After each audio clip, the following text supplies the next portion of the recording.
Welcome to HNS Anime and Manga. Like the video and subscribe channel and ring the bell.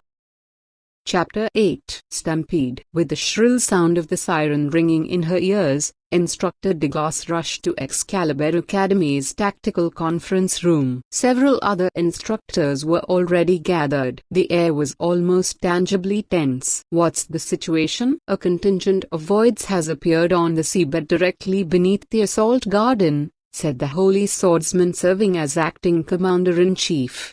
His name was Casteros Nekio, a buff, muscular man in his late 30s. "And it's not just any random large group. It looks like a stampede." That word rendered everyone in the room speechless. A stampede, a phenomenon where a swarm of voids, led by a powerful leader called a Void Lord, ran amok. The memories of the Third Assault Garden's destruction at the hands of such a stampede was still fresh in many people's minds. "Were there no signs this was coming?" Douglas asked as she broke into a cold sweat. "Unfortunately, we don't have any means of detecting a Void Lord," one bespectacled researcher replied. "Do we know how many voids are out there?" asked a white-haired old man. He was a military advisor dispatched from Camelot. "Their numbers are estimated to exceed several hundred." Several hundred. That many enemies meant their chances were hopeless, even if they were all small voids. But if this truly was a stampede,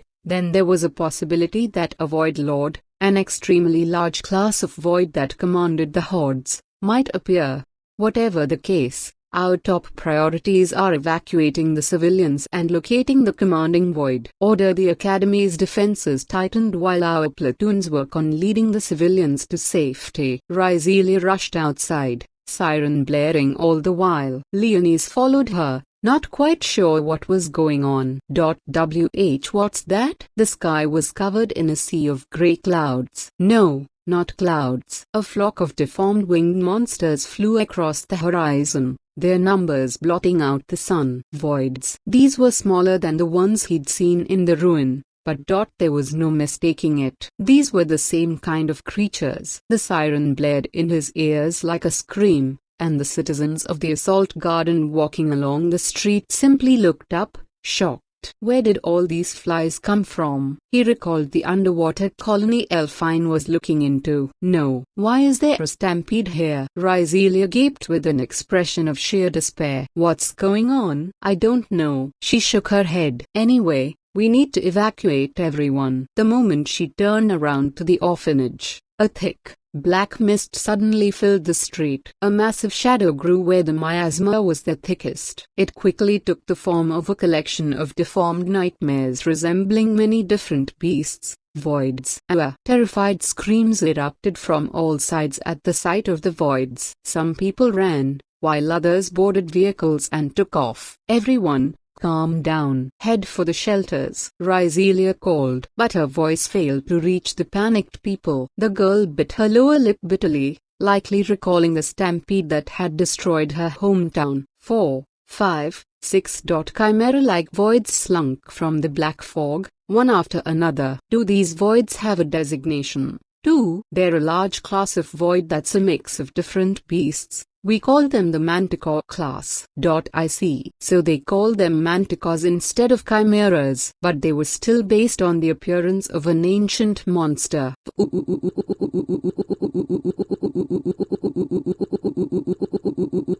The Manticore class voids swung their tails around, smashing nearby buildings.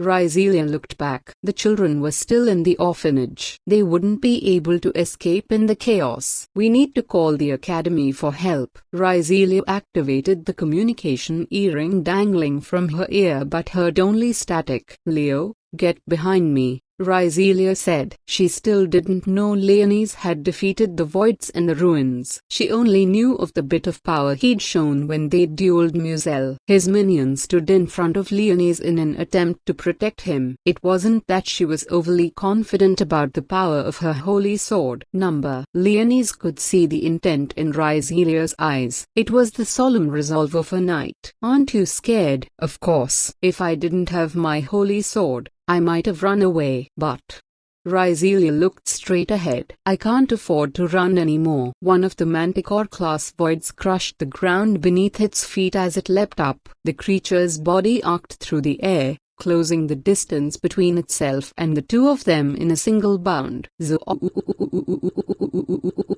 Its massive bulk gouged the asphalt beneath it, forming small craters as it landed. "Activate!" Rizelia cried, and a slender sword formed in her hands. Ha! She raised her voice in a battle cry and made a swift strike to the void's head. Her sword flashed, but the blade isn't going through. Her attack did little more than scratch the monster's head, failing to inflict any fatal damage.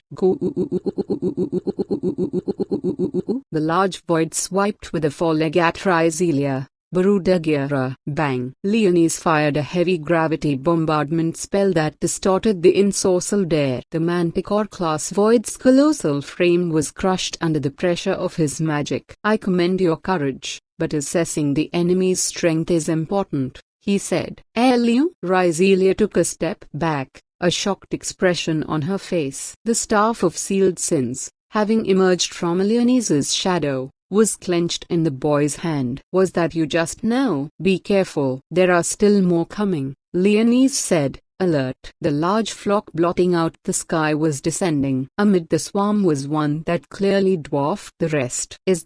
Could that be a Void Lord?" Rizelia gave a nervous gasp. In contrast, Leonis simply smirked indomitably. "Oh, how very nostalgic." Between the piercing howls of the siren, the members of the 18th platoon ran through the 3rd residential district, the most densely populated in the garden. "Please head to your nearest shelter." Elfine used her holy sword's orbs to search the area. Most citizens had already evacuated to underground shelters, but there might have still been some who'd failed to escape in time. The sound of flapping wings could be heard in the distance. "Where did such a huge pack come from?" Regina, who was stationed on higher ground, exclaimed as she used her drug howl to bombard the flying voids. The assault garden had already shifted to defense mode and had been firing off great barrages of gunfire, but conventional weapons didn't affect their enemies. Many of the younger students had already fled. Even most among those who could summon holy swords, few had any real experience fighting voids. After all, this was the first void attack on the 7th Assault Garden in the 6 years since its construction. "Miss Elfine, can you get in touch with Lady Celia? There's a powerful jamming signal interfering with the connection." Apparently, one void was somehow disrupting their long-distance communications.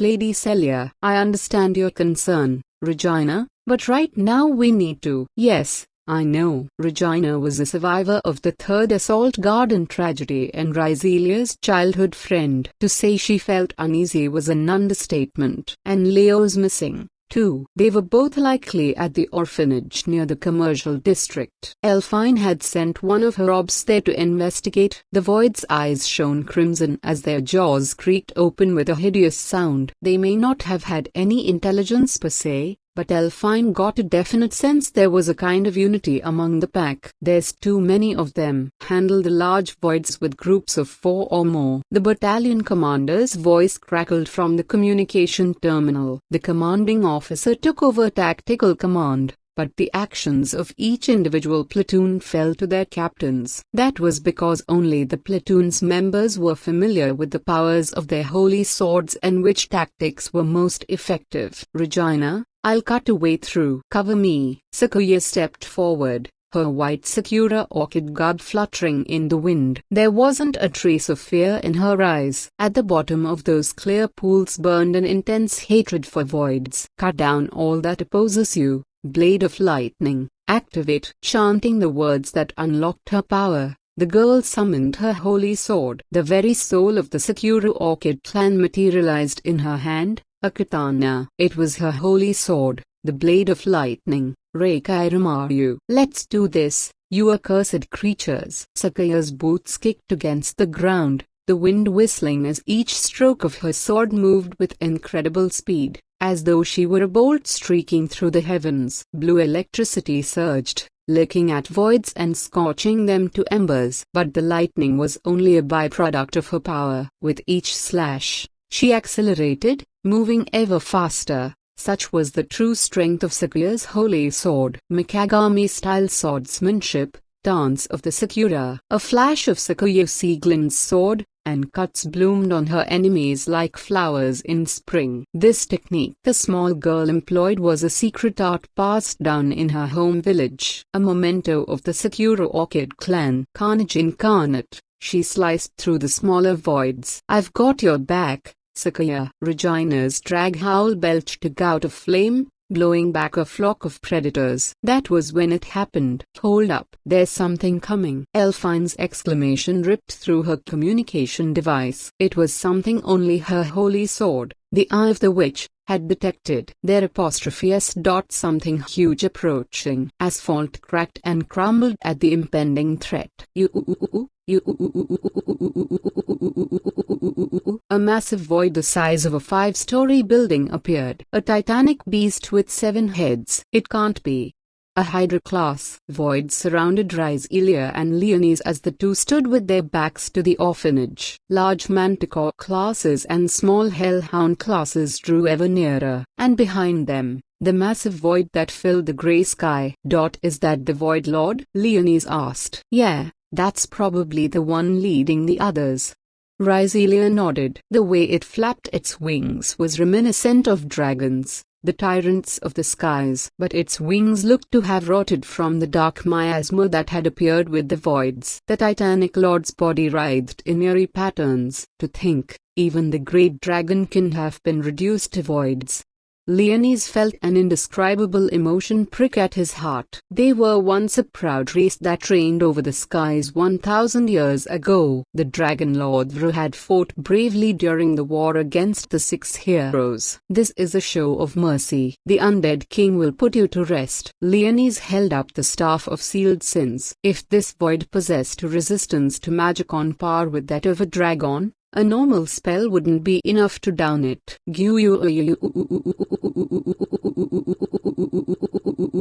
The towering lord howled, and as if responding to its call, the voids on the ground began swarming around Leonis. "Cilia, I'm going to use a powerful spell. I need you to protect me for a while." "All right." Ryzelia stepped forward, brandishing her holy sword. As Leonis chanted a wide-range destructive spell, he also prepared a multitude of strengthening spells. Attribute protection, mana barrier, mana augmentation, physical augmentation, agility augmentation. Ryzelia lunged at the swarm. The tip of her blade caught the light as she cut freely through her enemies. Her movements were quick and fluid, proof her body was acclimating to fighting as a vampire queen. "Celestial stars in the heaven, ye haughty sealers of judgment." Charging his staff with large amounts of mana, Leonis began chanting a 10th order spell.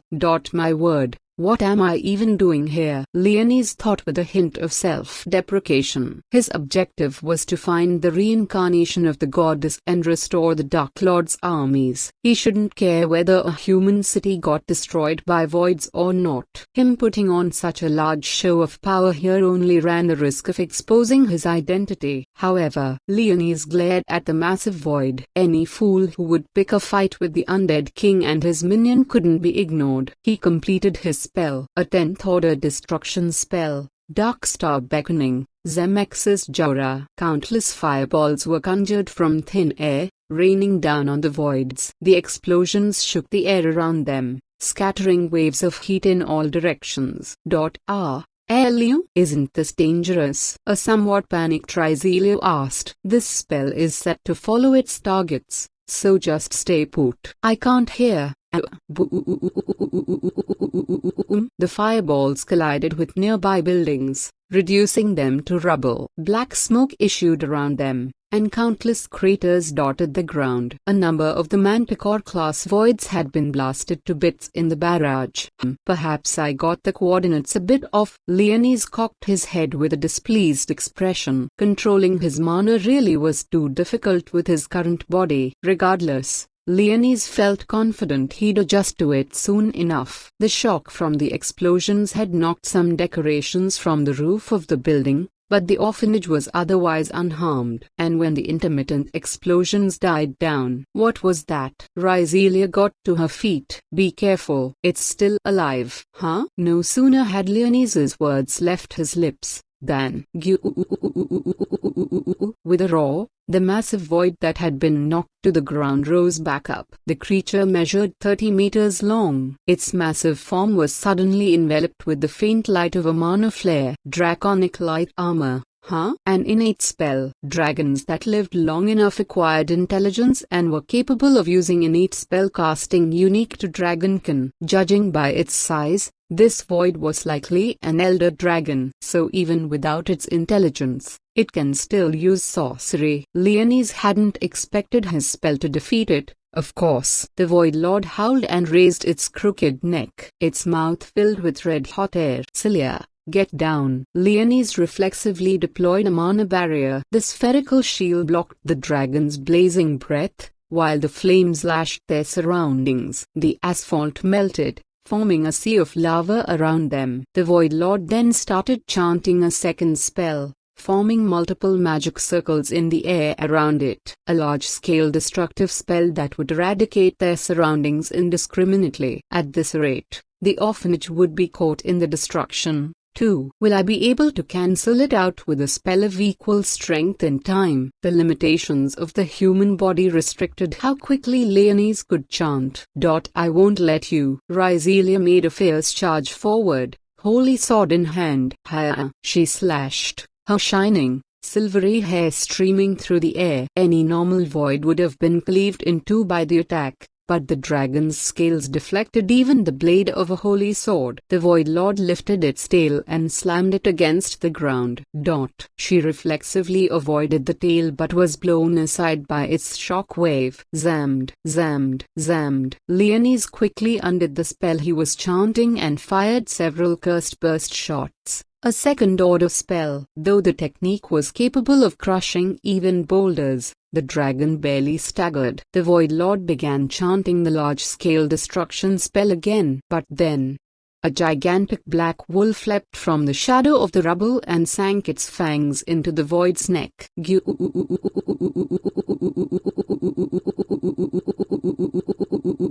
Blackers. It was indeed Leonis's comrade in arms, the prince of the realm of shadows, Blacker's shadow prince. The Void Lord thrashed its neck, struggling to shake off its attacker, but the great obsidian wolf refused to release its jaws. Leonis used that moment to invoke his spell. Perish, Lackwit King. Know your own foolishness. The spell was loosed, and Blackers took cover in the shadows. It was a 10th order spell. Massive extinction malediction. Meld gears. An orb of nothingness appeared above the Void Lord, bearing down on the creature and crushing it into the earth. Cavernous fissures ran through the ground and split open. The void's massive form disappeared into the bottom of the chasm. Leonis then fired several Madiazolf spells, the incandescent inferno cannon. With each blast, flames surged up from the depths of the abyss. May you rest in peace, proud king of the dragons. Among all monsters, Leonis was especially fond of dragons. He had always found their aloof strength and pride very relatable. Thus, seeing them reduced to these creatures was unforgivable in his eyes. Darkness filled the bottomless chasm. There had likely been a vast trench beneath this city to begin with. Leonis found Rizelia breathing heavily. Do you need some blood? I'm fine. The girl looked away. Then something suddenly erupted from the cracks in the ground. What? They were writhing tree branches and roots. In the blink of an eye, they coiled around Rizelia's body and dragged her down into the depths. Celia. Leonis reached out to grab her, but his fingertips only grasped empty air. With a gentle sound, her earring communication device fell at Leonis's feet. What in the world is this? The encroaching roots seemed to be devouring the remains of the voids that littered the area, growing larger as they did. It's eating the voids. Leonis had seen this once before, a tree's roots multiplying without end and devouring the armies of the undead. He'd seen it 1,000 years ago in the final battle of the Dark Lord's armies. I see. So it's you, Leonese said, his lips forming the name of his hated nemesis. One of the 6 heroes. Aracale de Gradios.